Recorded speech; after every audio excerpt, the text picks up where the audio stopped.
En el día de hoy trataremos un tema muy interesante y creemos nosotros que poco conocido en la República Dominicana, que es los taínos. Muchos dirán, pero es bien conocido, sí, pero simplemente nos mencionan siempre los 5 cacicazgos, pero no nos hablan de los ni taínos, no nos hablan de la división social, no nos hablan de sus dioses, porque siempre creemos que son semíes, y hay otros elementos que los libros de historia no los recogen. Entonces queremos hoy poder hablar del origen, de dónde vienen, su idioma. Solamente los taínos vivían en la isla española o Haití, como ellos los conocían, o estaban en otras islas del Caribe. ¿Cuál era su relación con los demás grupos aborigen, como los caribes, los ciguayos? O sea, todos esos elementos vamos a tocarlo en el día de hoy a profundidad. Vamos a ver cómo estaban divididos entre los nitaínos, cuáles provincias hoy en día tomaban lo que era los cacicazgos en la actualidad, y en Haití, cuál era su punto de encuentro allá en Haití, porque en este caso estamos hablando de la isla española. Los taínos, que es un grupo aborigen procedente del río Orinoco y de la familia de los Arawak, viene al Caribe, pero no solamente se posesiona en lo que es la isla española, sino que estos también van a ocupar la isla de Cuba y también van a pernoctar en lo que es Puerto Rico. Es interesante este dato porque a veces creemos que solamente los taínos pudieron vivir en la isla de Santo Domingo, y también creemos que fueron exclusivos ellos aquí, olvidándonos de los ciguayos, que habla Bartolomé de las Casas, que en 1502 todavía en el área de Samaná se encontraban algunos, o se escuchaba la lengua ciguaya, igual que los macoríes, que van a desaparecer, pero van a ser absorbidos por los taínos. Pero vamos a ver, aquí llegan los taínos. Primeramente, la isla española va a estar dividida en 5 cacicazgos cuando llegan los europeos, ese 5 de diciembre del año 1492. Pero bueno, es decir, ¿por qué llegan los europeos? Miren, la situación de Europa, principalmente de España, a partir del 28 de mayo del año 1453, cuando los turcos otomanos tomaron Constantinopla, a partir de ahí la situación europea fue un poco caótica, ya que al tomar Constantinopla, que era el paso natural en su periplo hacia lo que ellos llamaban las Indias occidentales, Zipango, la India, China, para el intercambio del compra de las sedas, lo que son las especias, nuez moscada y cosas, quedó bloqueado. Y los europeos, o la mayoría de países europeos, no podían darse el lujo de poder cruzar. En ese contexto, España va a ser uno de los más perjudicados, ya que en 1479 se da un matrimonio consensuado entre Isabel de Castilla y Fernando de Aragón, que eran los dos únicos reinos que habían libre en España de la influencia mora o musulmana. Casado esto, derrotan a los moros y son expulsados en 1481. Entonces, al ser expulsados los moros, España queda sin las personas que tenían el capital, y empieza España una decadencia que le va a permitir a Colón llevar su proyecto. Saben que Bartolomé, su hermano, lo llevó a Portugal, donde Juan II lo rechazó, pero el caso de Colón tuvo acogida gracias a un siervo, o podemos llamar no un siervo, sino un trabajador del reino llamado Luis de Santander, de descendencia judía, que ayuda a que la idea de Colón tenga cabida en los reinos de Castilla y Aragón. Entonces ahí viene, se firma la capitulación de Santa Fe el 17 de abril de 1492, y con ella empiezan los preparativos que iba a hacer que Colón zarpara navegando hacia el oeste del puerto Palo de Moguer el 3 de agosto de 1492. Y esa es la situación de España principalmente, que es la que autoriza el viaje en busca de una nueva ruta para llegar a las Indias Occidentales, y es así como Colón va a llegar a América, primeramente el 12 de octubre de 1492 a Guananí, así le llamaban los habitantes de lo que él bautizó como San Salvador. Luego a Cuba, el 28 de octubre, a cual él bautizó como Juana. Y la tercera isla que él va a encontrar o va a llegar es la Haití, que él va a bautizar con el nombre del español. Entonces, en ese contexto llegan aquí los europeos. ¿Cómo encontraron los europeos la isla dividida? En 5 cacicazgos. En 5 cacicazgos que tenían una estructura social, ya que la división social de los taínos era bien clara, una división jerárquica. Estaba el cacique, que era el jefe supremo, a quien todo el mundo debía adoración perpetua y una adoración realmente seria, porque él se consideraba descendiente de los dioses.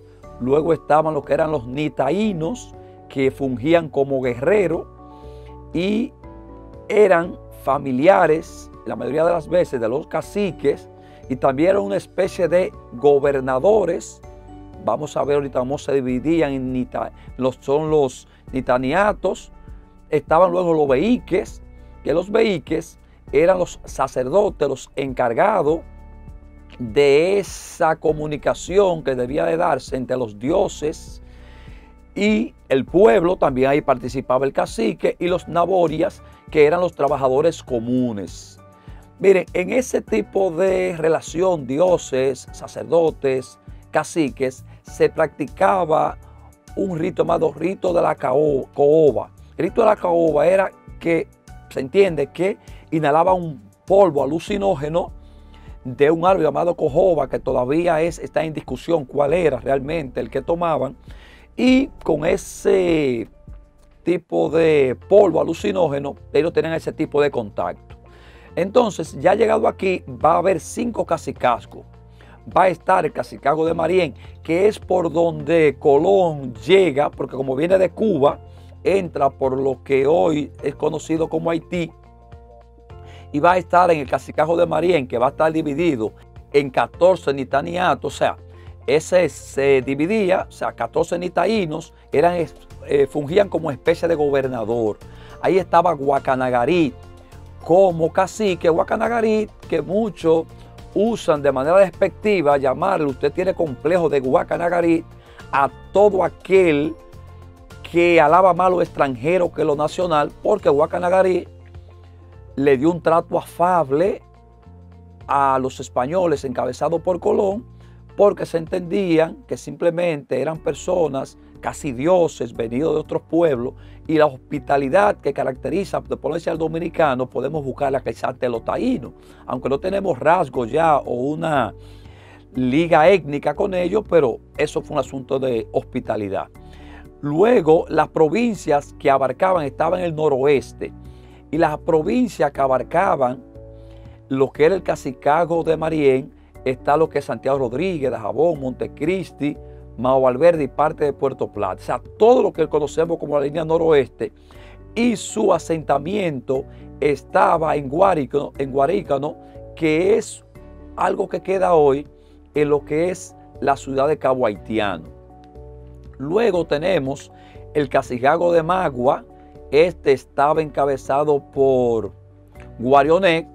Ese cacicazgo estaba en la parte central o nordeste, y estaba en esa parte, estaba compuesto por 21 nitaínos o nitaniatos, y ahí comprendían la provincia, lo que es María Trinidad Sánchez, Hermanas Mirabal, parte de Espaillat, Samaná, Sánchez Ramírez, una parte de Monseñor Noé y La Vega.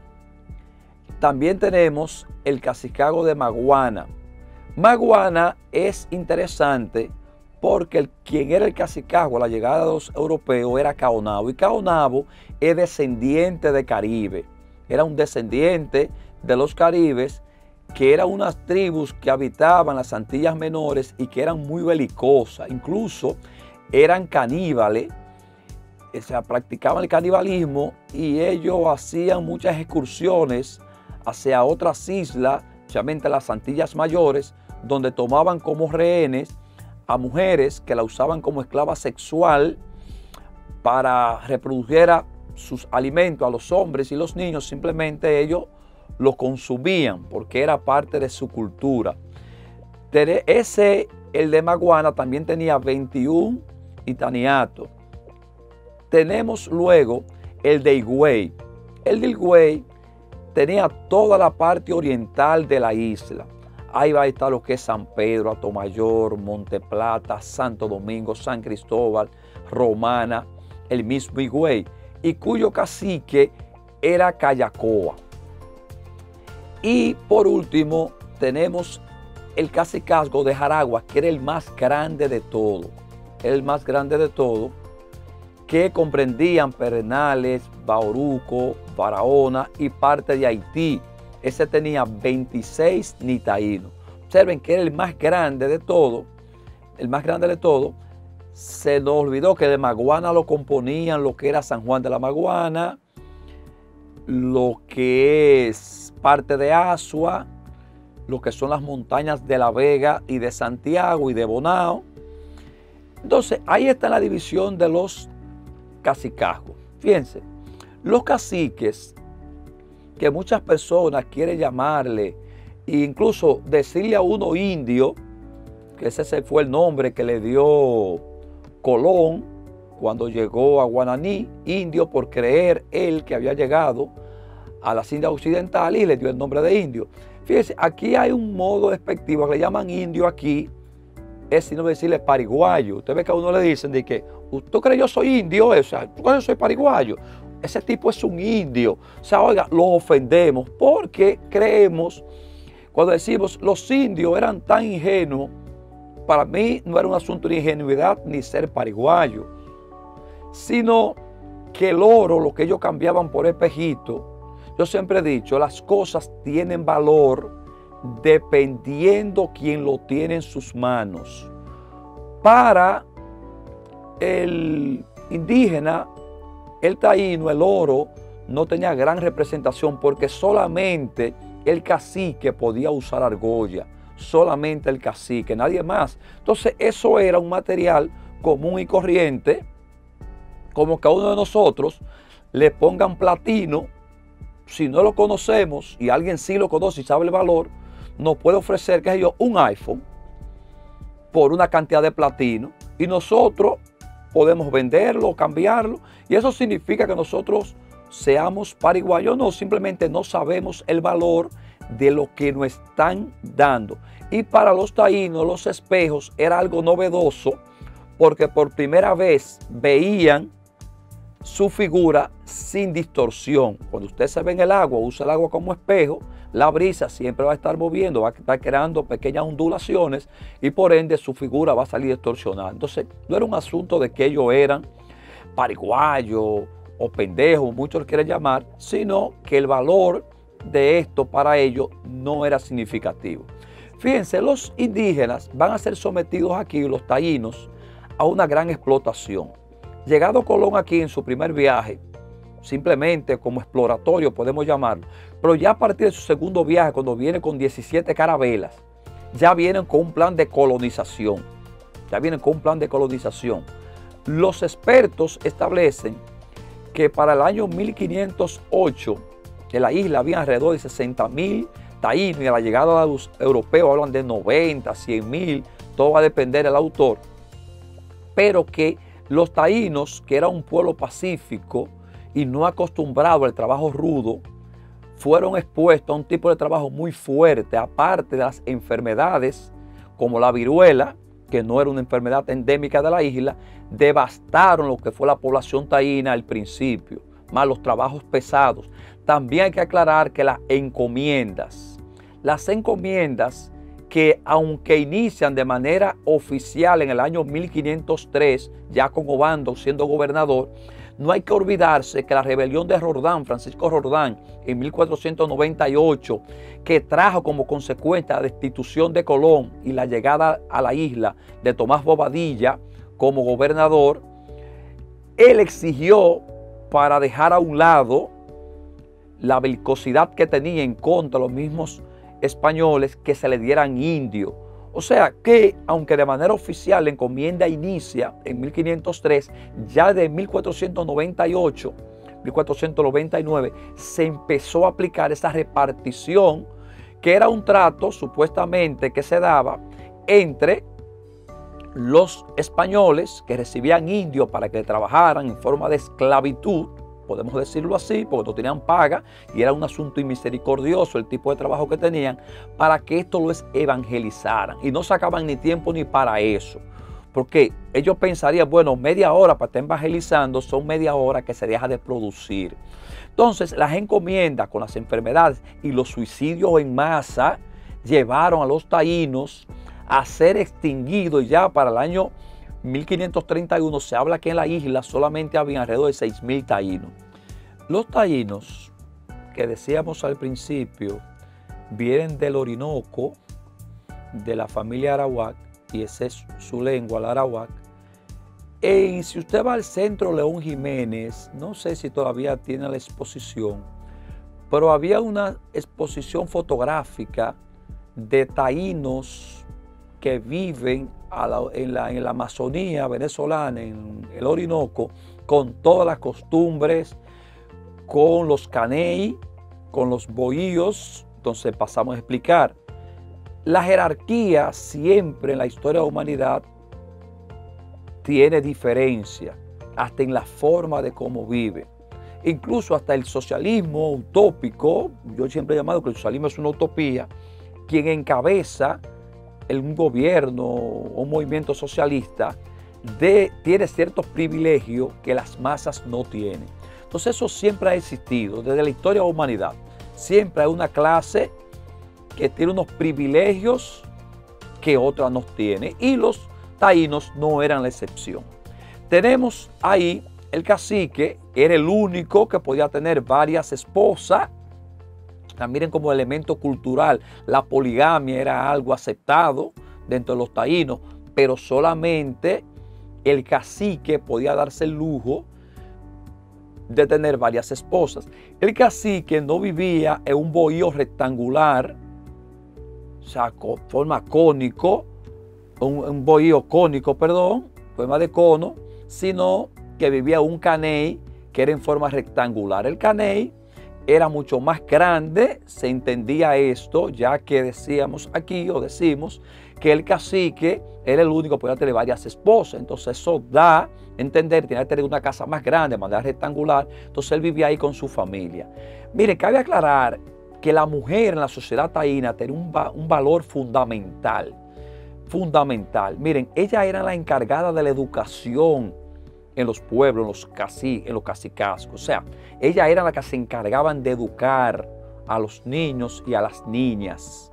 O sea, miren el valor, no era solamente que era la que hacían el casabe con la mandioca, que uno la conoce como yuca, que ellos hacían la dulce y la amarga, y sembraban mandioca, ese era el nombre de la yuca, se llama mandioca. Ellos tenían la dulce y la amarga, la sembraban, hacían el casabe, también el maíz, los frijoles y otros. Y la casa era algo fundamental de ellos. No, las mujeres también, el areíto, que hace unos años cuando Juan Luis Guerra sacó un disco llamado Areíto, tuvo que ahí explicar a la comunidad cubana de Miami que había un boicot, porque el término areíto es un término muy asociado al gobierno cubano de los Castro. Entonces él tuvo que explicar a la comunidad cubana, veía yo a Juan Luis explicando eso, que el areíto era el baile tradicional de los taínos, que solamente era un baile que se hacía en forma de círculo y que solamente las vírgenes podían hacerlo. O sea, una mujer casada, también la forma de vestir, fíjense que las mujeres casadas andaban en forma de un taparrabo, se tapaban los senos, mientras que las que no eran casadas andaban con los senos al aire. O sea, había una serie de diferencias que usted podía notar si una mujer era casada o no. Esa parte del areíto es interesante, también el juego de pelota. Fíjense que el pueblo dominicano, el primer equipo profesional son los Tigres del Licey, que datan del 7 de diciembre del año 1907, y que el nombre Licey se dio por el río Licey, porque al que le encomendaron el nombre del equipo iba por el río Licey y le habían encomendado un nombre de 5 letras. Luego nace el Escogido en 1921, las Águilas en 1936 y así sucesivamente. Estoy hablando del club de pelota, entonces pues, esto es deporte. No, es que lo estoy asociando porque los taínos tenían un juego más del juego de pelota, que era más parecido al fútbol actual que vemos, al fútbol soccer, no estoy hablando del fútbol norteamericano, sino del fútbol soccer, ya que eran equipos como de 30 jugadores. Ahí claro, ahí le pasa el fútbol soccer, solamente usa 11 jugadores y no era con la cadera, con el hombro, con los pies, pero nunca podían tocar con las manos. Y fíjense que esa es la regla fundamental del fútbol soccer. Solamente el portero puede usar las manos. Luego cualquiera que use mano es una infracción que llama un tiro libre directo, a favor del equipo de cual le hicieron mano en el fútbol. Pero bueno, repito, es un asunto de deporte, pero lo estoy asociando porque estamos hablando del juego de pelota de los taínos. Con 30 jugadores, incluso los europeos se sorprendían, miren que hoy son los amos del fútbol, se sorprendían cuando vieron este juego y se asombraban de este juego. El término de los dioses, fíjense, los dioses, porque la gente habla de los semíes. Si bien es cierto que los semíes eran entidades hechas de madera, de barro o de piedra que representaban diversos dioses. Ellos había un dios principal llamado Collahu Bagua Maorocotí. Ese que estoy hablando de Collahu Bagua Maorocotí, el principal dios taínos, hijo de Atabey y de Yormao Guá. Estaba hablando de unos nombres aquí, uno dice, bueno, ¿y quiénes son estos? Son el principal dios y hijo de Atabey y Yormao Guá, que era Collahu Bagua Maorocotí. Entonces ya los semíes eran representaciones que hacían de ellos y que tenemos aquí en el Museo Antropológico, ya no se llama del hombre porque había un asunto de género, tenemos muchas piezas interesantes de la época taína.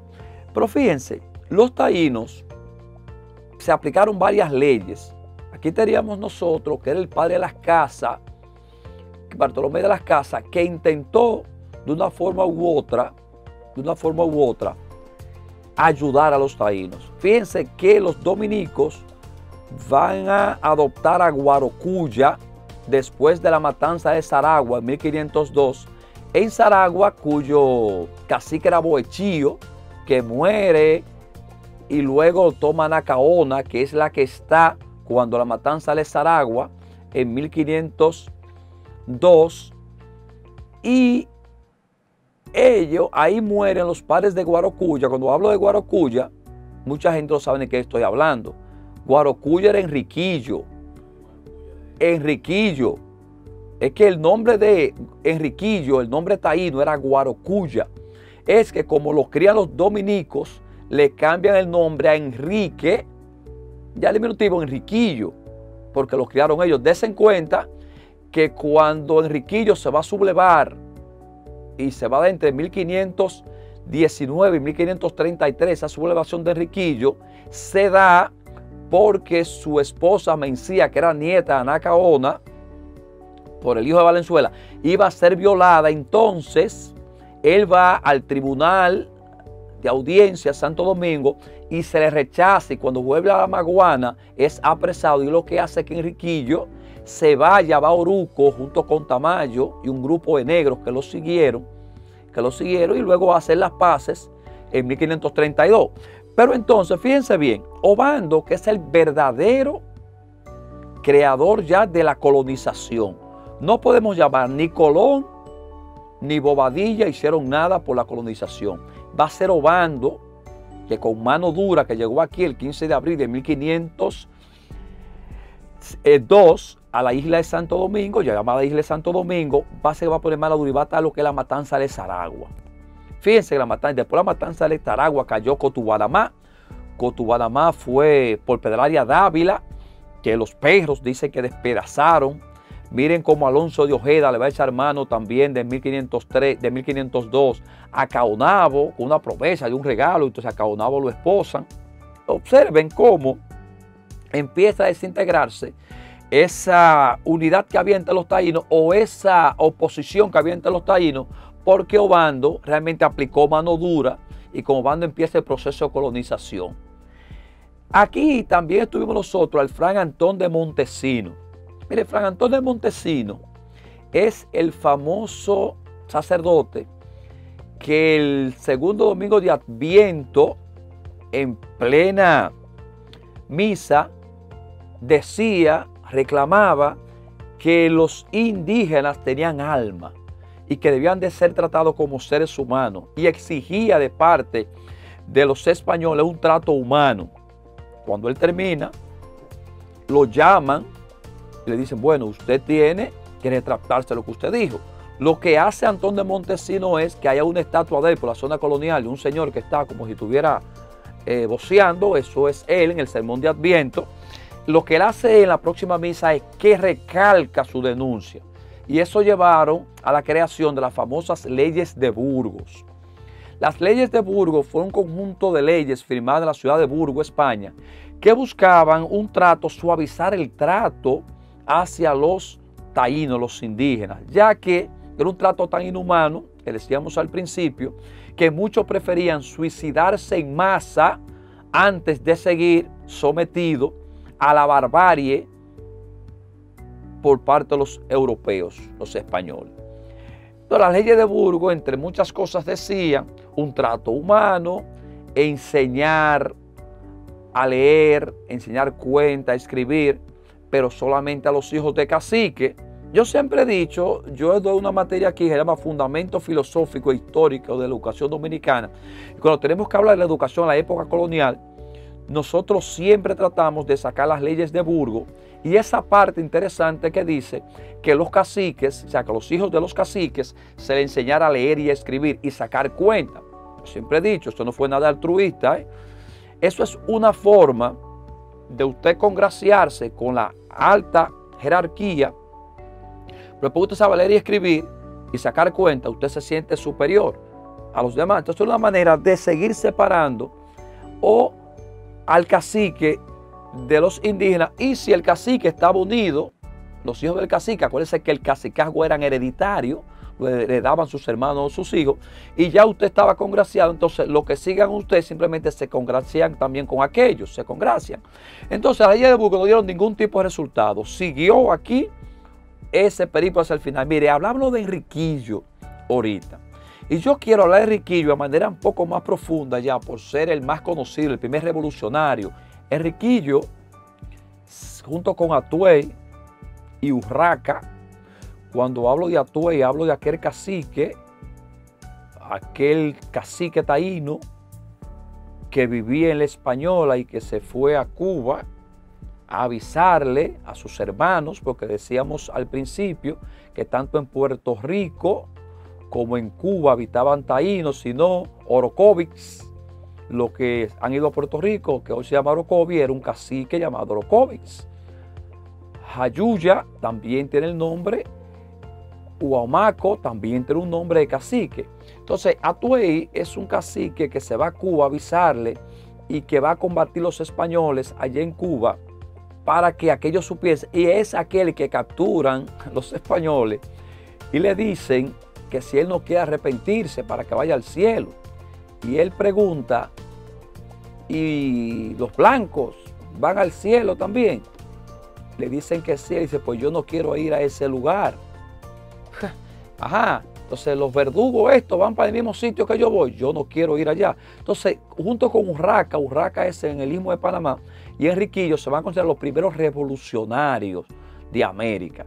Los primeros que hacen guerra de guerrilla. Porque si bien es cierto que los negros se sublevaron, empezando con Sebastián Lemba, que se considera el primer negro en sublevarse, le llamaban cimarrones, y luego el primer grupo de negros de los ingenios que se va a sublevar en 1522, en el ingenio ahí en Puerto Plata de Diego Colón, el hijo de Colón, en su segundo gobierno, porque Diego gobernó de 1509 a 1515, cuando sustituyen los padres Jerónimo, y volvió por un corto periodo en 1522 a 1524, y tiene un ingenio, y los primeros negros en sublevarse de los ingenios fueron el ingenio de Diego Colón. Incluso el pico Diego de Ocampo que tenemos ahí en la Sierra Septentrional lleva en honor a ese negro que encabezó esa sublevación del ingenio de Diego Colón en 1522, y se fue hacia las montañas y en honor a él le pusieron Diego de Ocampo.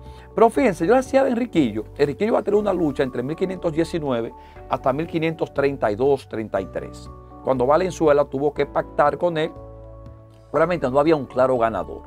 Los negros van a ser un bastión importante en la lucha de guerrilla con de esa zona. Enriquillo, decíamos que vivía en el Cacicazgo, lo que era de Maguana, que hoy es San Juan de la Maguana, y conocedor Enriquillo y los negros que se sublevaban de los diversos ingenios y de las haciendas que se iban con él, lo ayudaron. Pero ¿qué pasa? Cuando Enriquillo pacta con los españoles, una de las cosas que pactó, y eso aquí hay que aclarar, decirlo claro, era que le entregara a los negros que con él lucharon. Sin el menor desparpajo, el señor Enriquillo empezó a entregar todo el negro que pudo.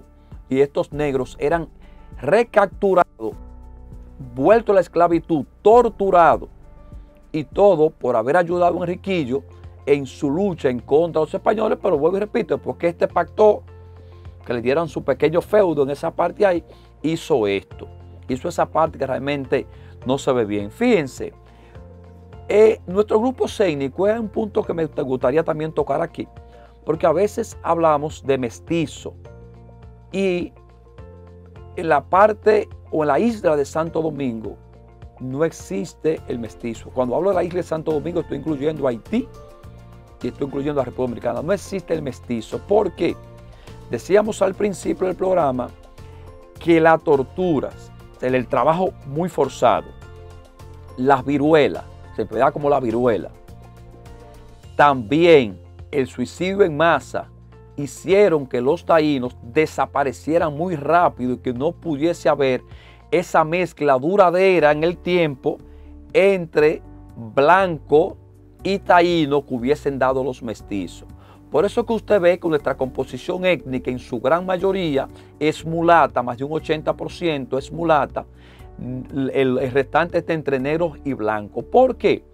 Porque a los taínos tener tan poca resistencia física al trabajo forzado, los suicidios en masas y la resistencia a enfermedades como la viruela, entonces no pudieron perdurar en el tiempo. Entonces los blancos sí tuvieron muchos descendientes con los negros que perduraron. Entonces la mezcla entre blanco y negro lo que da es el mulato.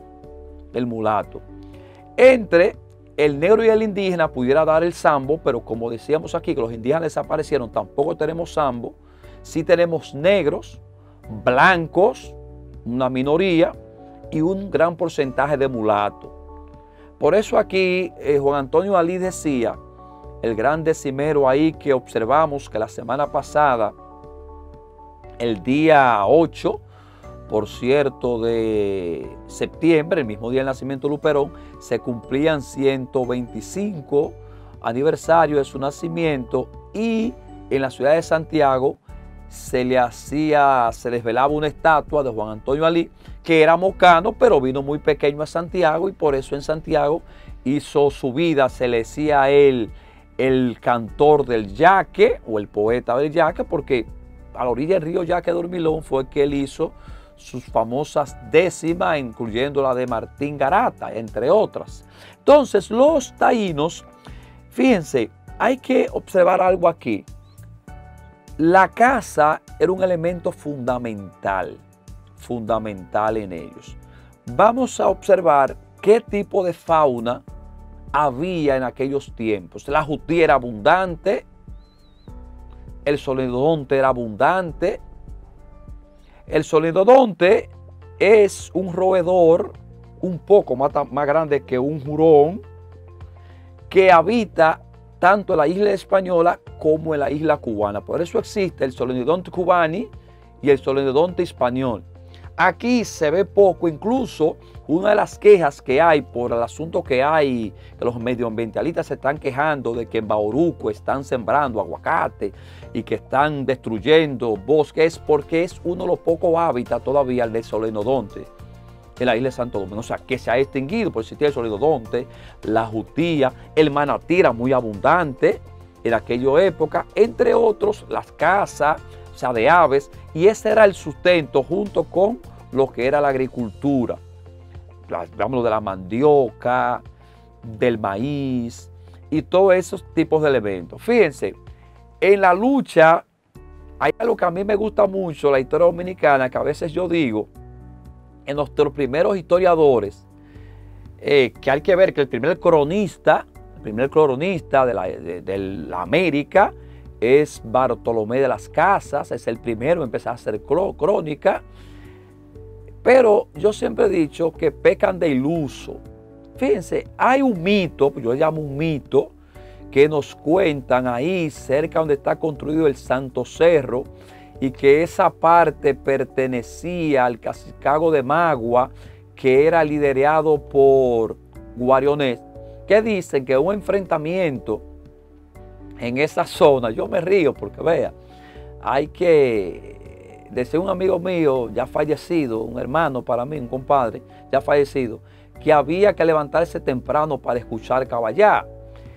Y ahí dicen que en plena batalla entre los taínos y los españoles, y en una victoria que se veía asegurada para los taínos, bajó la Virgen. Y ya usted sabe qué significa eso. Vino en socorro de los españoles, la cual hizo que se revirtiera la lucha y que la victoria fuera un nocaut fulminante por parte de los españoles para los taínos. Señores, sabemos nosotros que esas son parte de la mitología para poder entender o justificar unas matanzas que se dieron de este lado. Fíjense si es así o no. Miren qué mentiras nos hablan a nosotros, también de los taínos. Cuando Colón llega aquí en el primer viaje, nos quieren vender a nosotros que ahí vinieron delincuentes, asesinos, ladrones, y esa no es la verdad. No es la verdad que los hermanos Ñáñez de Pinzón y Colón se iban a montar con Rodrigo de Triano, se iban a montar con delincuentes en el primer viaje. El problema fue que para poder justificar comportamiento abusivo y desleal de las personas que Colón dejó en el fuerte de la Navidad, ahí cerca de Cabo Haitiano, que fue la primera construcción hecha en el Nuevo Mundo. Imagínense ustedes, los primeros se construyeron en el Nuevo Mundo por parte de los europeos, por lo menos de los europeos que llegaron en 1492, porque cabe aclarar aquí que hay pruebas físicas que Leif Erikson en el siglo X de nuestra era, hijo de Erik el Rojo, habitó lo que hoy es Groenlandia de Canadá. Pruebas. Hay de que ellos no dieron a conocer ese hallazgo, y con los europeos ya llegado en 1492, y precisamente con Américo Vespucio en 1506, la obra de Martín Wellington, una obra de cosmografía, se da a conocer que esto era una nueva tierra, y por eso le pone el nombre de América, entendiendo que Américo Vespucio, como fue el que se dio cuenta de que esto no era lo mismo, Américo Vespucio, aquel que navegó las costas de Venezuela, se le puso el nombre de América. Entonces, ¿qué nos cuenta a nosotros? O sea, para poder justificar que cuando Colón volvió en su segundo viaje y encontró todo destruido y todos sus ciudadanos muertos, entonces había que justificar que vinieron delincuentes del primer viaje. Esos que llaman delincuentes vinieron en el segundo viaje, porque como ya había un proceso de querer colonizar, se le condenó o se le perdonó las penas a todos aquellos que quisieran ir a poblar las nuevas tierras encontradas. Simplemente dijeron, bueno, mire, se le quita la pena si usted se va, y la mayoría de gente, usted preso, ¿qué usted pierde? Usted se marca y se va a donde sea, porque es peor estar en la cárcel que estar en libertad en una tierra desconocida. Entonces también ese es un mito que nos cuentan a nosotros de los españoles. Le contaba también de pintarlo como pariguayo, y como que también eran personas cobardes. No, lucharon. El problema es que la diferencia entre españoles e indígenas, acuérdense que nuestros indígenas todavía estaban en el Paleolítico inferior. Si ellos vencieron los mayas y vencieron a los incas, imagínense ustedes lo que no iban a hacer aquí. También establecer que la ubicación de la isla trajo como consecuencia que llegaran también muchos aventureros aquí y que desde aquí se colonizara Diego Velázquez, Pedro Arias Dávila, Alonso de Ojeda, Ponce de León, entre otros. Esto aquí, nuestros taínos, algunos fueron llevados a España y exhibidos como especie rara ya. Entonces, pero quiero dejar aquí claro, antes de terminar el programa, que yo quiero que de ahora en adelante empecemos a ver los taínos como esa descendencia, porque fíjense bien, cada vez que usted dice canal, usted está hablando de los taínos. Ají, eso es taíno. Bohío, eso es taíno. Casabe, eso es taíno. Batea, eso es taíno. Yuca, que lo conocemos como mandioca, eso es taíno. Canoa, eso es taíno. O sea, nosotros usamos cientos de palabras que descienden de los taínos. Entonces yo quiero que empecemos a ver a nuestros primeros pobladores que le daban el nombre a la isla de Haití a la llegada de los europeos. Y quiero aclarar aquí que el asunto de Pedro de Alegría era aquel que, viendo que en Oriente había una isla llamada Quisquey, él entonces, Pedro de Alegría, le dio a esta isla el nombre de Quisqueya, porque la confundió. Esto no es un vocablo taíno. Quisqueya no es un vocablo taíno. Sí se le decía Haití, era el nombre originario que le daban, porque Haití lo significa tierra alta.